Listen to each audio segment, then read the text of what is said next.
Hey everybody. So we just played Actually Good, where we looked at teams off to surprisingly good starts, and I picked whether or not I thought they were actually good or if they were just off to a hot start. Now it's time to play Actually Bad, where we look at teams that are off to really disappointing starts to the season and decide whether they're actually bad or if they're just having a tough start and they're going to turn it around.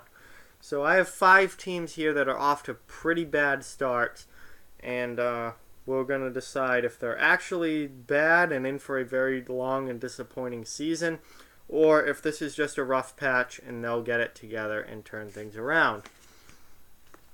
So, starting with Philadelphia, Philly they're off to a 4-4-0 start, which isn't terrible. I mean, they're 500, but they have been just very underwhelming to watch this year. I expected a lot more from the Flyers. I thought they had a much better lineup than what their record shows, and had big time expectations for them going into this season.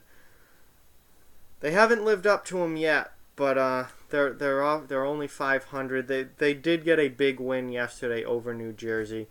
I am not ready to call Philadelphia actually bad yet. There is too much talent on that team for me to call them actually bad. I think they're going to turn things around and, certainly at least be a playoff team. So I'm not calling them bad yet. There's just goaltending is obviously a big time issue, and they're giving up a lot of goals, which is a problem.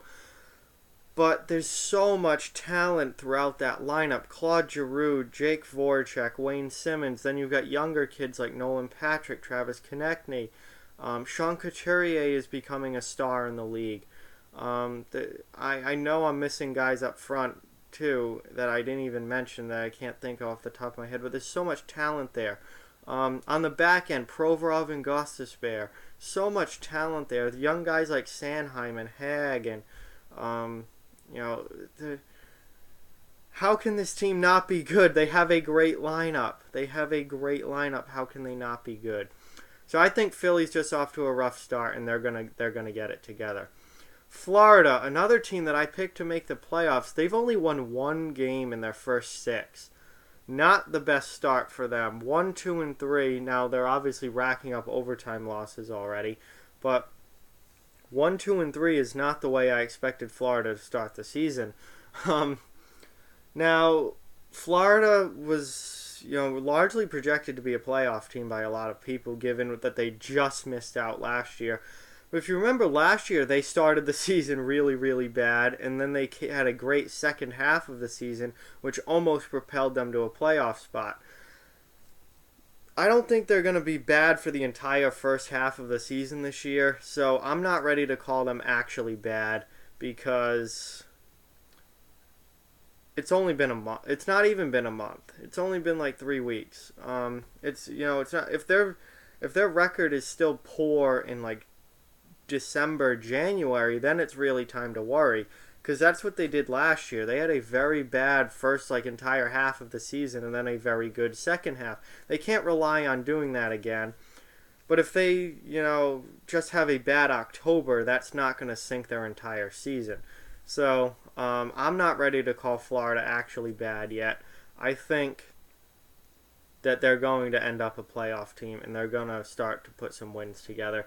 And those overtime losses are very important. I've talked about that in the past. I think not yet this year, but last year. Overtime losses are very important. Those are extra points that really come in key at the end of the season when you look at the standings. Teams that with a lot of overtime losses usually end up, with a lot more points than you would normally expect them to have, because they're not taking zeros out of games. Even though they may not win as many games, maybe they only win 43, 44 games rather than 46, 47, but those overtime losses really, really make a difference, and those are extra points, basically. So it's good to see that they're not losing in regulation. Vegas, 4-4-0 to start the season. Vegas is a good team. They are not actually bad. They got off to a pretty rough start. Their first few games were not good. They looked not even like the same team, but they've really gotten a lot better lately. They've looked a lot better in their last few games, and I think Vegas is a good team and a playoff team, one of the better teams in the Pacific Division. And they just had a rough start. St. Louis, all that hype for the Blues coming in after what they did this offseason with all the roster moves that they made. Expected to be, such a great team, and they've started the season 2-3-2. But no, I'm not ready to call them actually bad yet. They have, mostly because they have so many new faces, and this lineup is really just playing. They're all playing together for the first time. This they look so different than they did last year on paper. You had to know that it was going to take some time for these guys to really gel and start to play well together, and get used to each other and know where everyone's going to be on the ice and stuff. Like, it takes time. You can't just even with the most talented players, you can't just throw them together and expect magic right off the bat. They got to get used to each other. They've got to learn how to play together, and then they'll start to play at their potential. So St. Louis, not the best start, but they're just, there's so much talent there. They just need to gel and get it together, and I have faith that they're going to do that. And lastly, the Los Angeles Kings, they're off to a 2-5-1 start. And I am very ready to call this team actually bad. I'm calling the Kings actually bad.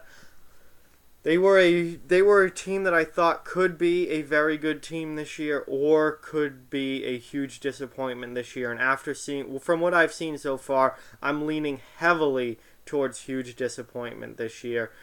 They still can't score goals. That was their biggest problem last year, was they could not score goals. It killed them in the playoffs. And they brought in Ilya Kovalchuk, and that just has not had the desired effect. The Kings still cannot score goals. Through their first 8 games, they only have 15 goals. Goals for as a team. 15 goals in 8 games, that's less than 2 per game. They still can't score, and that is a huge problem for the Los Angeles Kings. I don't see, because as this season goes on, and from what I've seen so far, it looks like the Central Division is probably going to send 5 teams to the playoffs.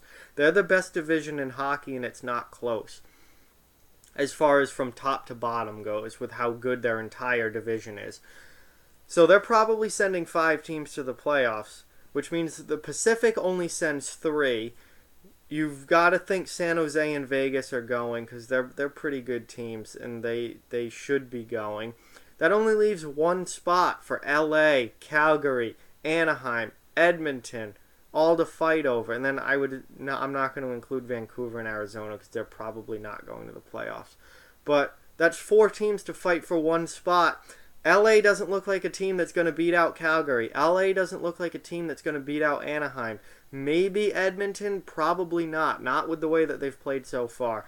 No one can score goals on this team. It is a huge problem. They also haven't been able to keep the puck out of their net, which is what got them to the playoffs last year, was their defense. They were the best defensive team in the league. Jonathan Quick was incredible. They played great team defense. They didn't give up goals, and that made that goal-scoring issue not as big of a deal, because they didn't give up goals. They've given up 28 goals in 8 games so far.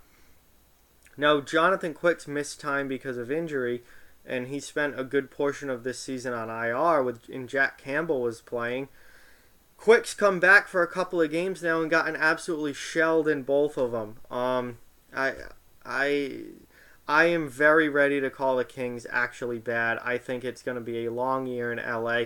There are much better teams in the West. There are much better teams in their own division. And I think the Kings are in big, big trouble this year. So that's what I've got on those teams. I think the Kings are actually bad. The rest of them, I think, are going to turn it around and get much closer to the teams that we actually thought they would be. So, sorry if you're a Kings fan, but I have been extremely disappointed with what I've seen from them so far. So, like, comment, share, subscribe. Follow on social media. Check out offthewallhockey.com. All those links are down in the description below. Keep spreading the word about this channel. Let's keep this thing growing. Thank you very much for watching. I hope you enjoyed the video, and I'll talk to you guys soon.